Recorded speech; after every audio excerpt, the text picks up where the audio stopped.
আসসালামু আলাইকুম। এখন দেখবেন সংবাদ শিরোনাম। জামালপুরে ঝিনাই নদীতে নৌকা ডুবে ভাই বোন সহ 4 শিশু মৃত্যু। নিখোঁজ একজনের সন্ধানে অভিযান। বংশের 4 সন্তানকে হারিয়ে দিশেহারা পরিবার। পাল্টাপাল্টি কর্মসূচি ঘিরে ভোলায় বিএনপি ও বিজেপির তুমুল মারামারি, শহরজুড়ে আতঙ্ক। ঐক্য বিনষ্ট করার চেষ্টা, দাবি বাংলাদেশ জাতীয় পার্টির। ডেঙ্গু সংক্রমণের ভয়ঙ্কর মাস গেল অক্টোবর, 80 জনের মৃত্যু। হাসপাতালে ভর্তি 22,000। ডিসেম্বর পর্যন্ত প্রকোপের সংখ্যা কীটতত্ত্ববিদদের। গোপালগঞ্জ ট্রমা সেন্টারে মিলছে না অর্থোপেডিক চিকিৎসা সেবা। 12 কোটি টাকায় নির্মিত হাসপাতালে কেবল মিলছে জ্বর, সর্দি, কাশির চিকিৎসা। নওগাঁর বাজারে আগাম শীতকালীন সবজি উঠলেও উচ্চ দরে ক্রেতাদের নাজেহাল অবস্থা। উৎপাদনে ঘাটতির অজুহাত চাষিদের। বর্ষার শেষে মনোমুগ্ধকর রূপে সেজেছে মুন্সিগঞ্জের আড়িয়াল বিল। সবুজের সমারোহ, দিগন্ত জলরাশির সৌন্দর্য দেখতে পর্যটকদের ভিড়। এতক্ষণ দেখছিলেন সংবাদ শিরোনাম, এখন দেখবেন বিস্তারিত। জামালপুরের মাদারগঞ্জে ঝিনাই নদীতে গোসলে গিয়ে নৌকা উল্টে ভাইবোন সহ 4 শিশুর মৃত্যু হয়েছে। নিখোঁজ রয়েছে আরও একজন। এতে শোকে স্তব্ধ হয়ে পড়েছে পুরো এলাকা। নিখোঁজ শিশুকে উদ্ধারে কাজ করছে ফায়ার সার্ভিসের ডুবুরি দল। বংশের 4 সন্তানের অকাল মৃত্যু, এর মধ্যে রয়েছে ভাই বোন। জামালপুরের চর ভাটিয়ানির রবিউলের বাড়িতে তাই কান্নার আহাজারি। নাতি আবু হাসান, পলি ও কুলসুম এবং ভাতিজি সাইমাকে হারিয়ে এই বৃদ্ধের পাশাপাশি দিশেহারা স্বজনরা। শোকে স্তব্ধ পাড়া প্রতিবেশী। স্বজনরা জানায়, শুক্রবার দুপুরেই হাস্যোজ্জ্বল 4 শিশু খেলছিল রবিউলের আঙিনায়। গোসলের জন্য পাশের ঝিনাই নদীতে যায় তারা। নদীর অপর পাশ থেকে আসে বৈশাখী, এই 5 জন। এরপর নদীতে ডিঙি নৌকায় খেলার সময় স্রোতের টানে ডুবে যায় তারা। উদ্ধার অভিযানে একে একে 4 জনের মরদেহ উদ্ধার করা হয়।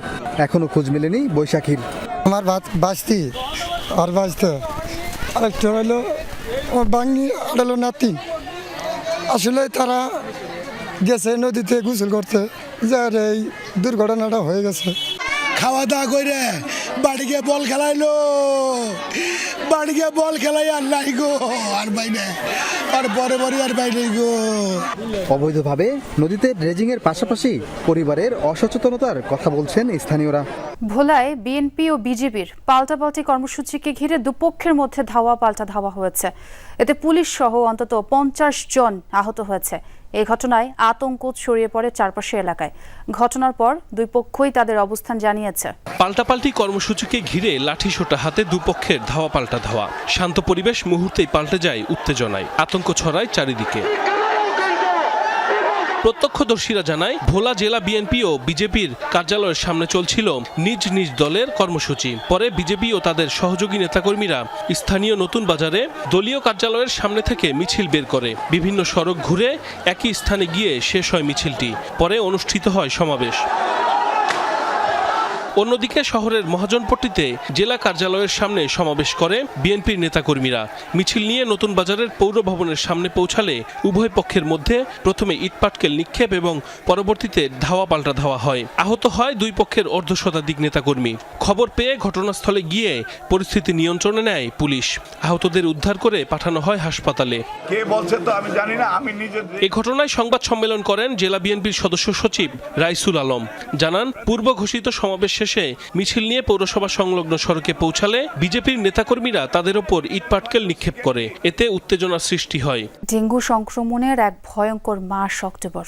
রোগ নিয়ে হাসপাতালে ভর্তি হয়েছেন 22,000 মানুষ। মৃত্যু হয়েছে 80 জনের। বিভিন্ন হাসপাতালে বাড়ছেই রোগীর সংখ্যা। কীটতত্ত্ববিদ বলছেন, এবছর নভেম্বর ডিসেম্বরেও থাকবে ডেঙ্গুর প্রকোপ। রাজধানীর ডিএনসিসি হাসপাতাল অক্টোবরের শেষ 24 ঘন্টায় রোগী ভর্তি 149 জন। এর মধ্যে 128 জনই ডেঙ্গু আক্রান্ত, যা এবছর একদিনে সর্বোচ্চ ভর্তি। এই হাসপাতালে ডেঙ্গুর চিকিৎসা নিচ্ছেন 279 জন। হাসপাতাল বলছে, ভর্তি রোগীদের 80 ভাগই নারায়ণগঞ্জ থেকে আসা। এছাড়া রাজধানীর ভাটারা, বাড্ডা ও ডেমরার রোগীও আছে। আমাদের এলাকায় ঘরে ঘরে ডেঙ্গু রোগী, কারণ কোনো ওষুধপাতি দেয় না। ডিসপেন্সাল সিরিঞ্জ কালেকশনের জন্য এটা আমার কিনে আনতে হবে। স্পষ্ট বলে দিচ্ছে আমাদের কাছে আছে, দিব না, নিয়ে আসেন। বলতাছি বারবার, এই যে আমরা লোক নাই গিয়া, আপনারা আসতেছেন না কেন স্যালাইন দেওয়ার জন্য? স্যালাইন দেবো, আমরা লোক নাই গিয়া। গত বছরের ৩১ অক্টোবর পর্যন্ত ডেঙ্গু শনাক্তের সংখ্যা ছিল ৬১,০০০। এবার তা প্রায় ৭০,০০০-এ ঠেকেছে। গত ৩ মাসে আক্রান্তের সংখ্যা বেশি। আগস্টের তুলনায় অক্টোবরে দ্বিগুণ হয়েছে রোগী। ডেঙ্গু রিপিটেডলি যত হবে, অর্থাৎ আরেকটা স্ট্রেন দ্বারা 4টা স্ট্রেন আছে, কাজে 4বার হওয়ার সুযোগ আছে, তো তত তার জটিলতা বেশি হয়। নির্মাণের পর 7 বছরেও চিকিৎসা সেবা শুরু হয়নি গোপালগঞ্জ ট্রমা সেন্টারে। 12 কোটি টাকা ব্যয় নির্মিত এই ভবনে এখন শুধু দেয়া হয় জ্বর, সর্দি, কাশির চিকিৎসা। বিশেষজ্ঞ চিকিৎসকের পদ থাকলেও সেখানে নেই কোনো চিকিৎসক। দুর্ঘটনায় আহত রোগীদের বাধ্য হয়ে যেতে হচ্ছে ঢাকা অথবা খুলনা মেডিকেল কলেজ হাসপাতালে।